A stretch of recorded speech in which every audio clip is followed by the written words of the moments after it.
Hey internet friends, happy Monday. In this video we're continuing to work on the elevators. Here you can see me trying to trim the trailing edge, and as you can see I couldn't fit it on the bandsaw, so I ended up just cutting it with a hacksaw, and then using the Scotch-Brite wheel to finish the edge. It's getting warm here in Vegas. It's about 100 and something. You can see my contraption there where I used a piece of corrugated, I don't know what you call that, corrugated plastic lined cardboard to create a barrier so I could take my portable swamp cooler and keep myself cool. Yeah, it actually works pretty well. If I leave it on for about an hour, and then just leave it on all day, it keeps everything cool while I'm working in the garage, even if it's 100 and something outside. So that worked pretty well.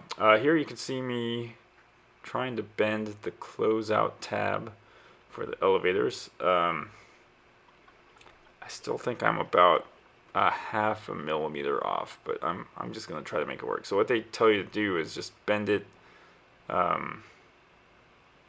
place a block by the closeout tab, clamp it down, and then just tap it until it bends.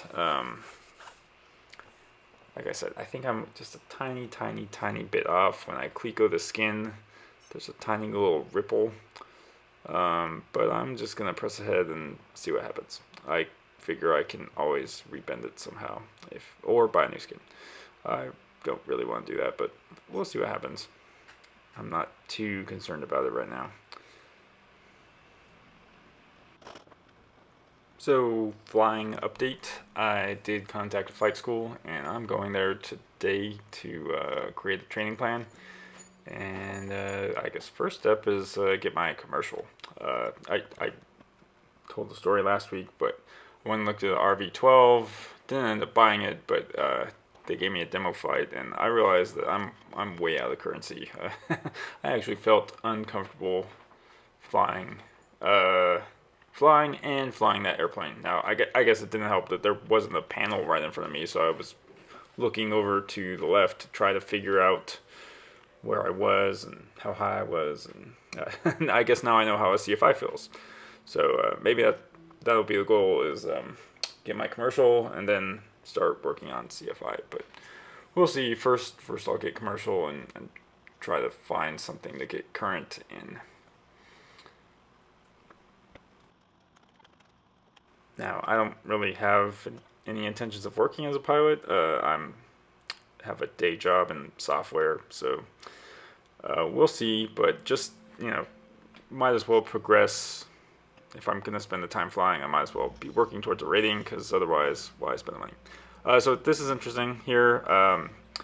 The instructions tell you to use a modified rivet set to set the trailing edge, or dimple the trailing edge, because the normal ones are too wide. They'll bend the trailing edge, so, or the part of the skin where the trailing edge is, it's already pre-bent, so you don't want to accidentally smash it and bend it in the wrong way. So anyway, I actually ordered the tool from Cleveland Tool, where they do that for you, but I got impatient and took a regular one and said, I should be able to make this with the grinder. And actually, when the tool showed up, it looked pretty much like the one that I had made. So there you go. If you want to, you can just take a regular set and grind it and make the tool that Vans wants you to make.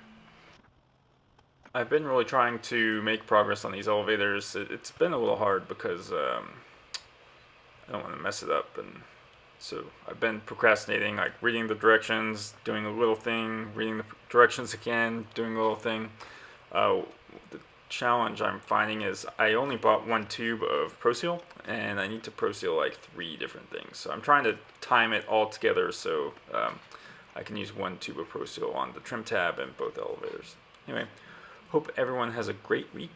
I'll see you in the next video.